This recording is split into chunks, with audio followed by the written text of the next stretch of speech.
खैर जी, मैं तैयार हो गया।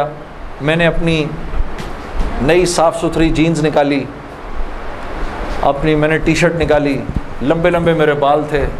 हाँ, मैं तैयार हो गया जिस तरह मेरा ख्याल था बेहतरीन तरीके का तैयार होने का। मैं हो गया तैयार। अब जब मैं वहाँ पहुँचा, उतरा, मैंने जाके इज्तिमा देखा तो मैंने देखा कि हर आदमी शलवार कमीज़ में, हर आदमी के सर पे टोपी। तो मैंने जुनैद गनी से कहा, जुनैद गनी सुन, ये मुझे को मार वार तो नहीं देगा इधर है, को मेरा को कत्ल वतल तो नहीं हो जाएगा मेरा?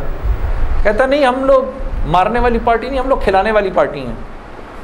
मैंने कहा अच्छा, ले जाओ मुझे अंदर। फिर अब मैं अंदर जाना शुरू हुआ इज्तिमा गाह में, तो मैंने देखा कि लोग एकदम इकट्ठे होना शुरू हो गए।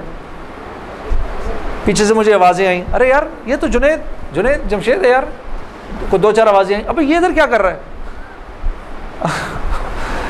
कोई तो मुझे ये बात बुरी भी लगी हल्की सी। क्या मतलब भाई कि तुम बहुत बड़े मुसलमान हो, मैं नहीं आ सकता क्या? खैर मैं अंदर गया, अंदर जाकर बैठा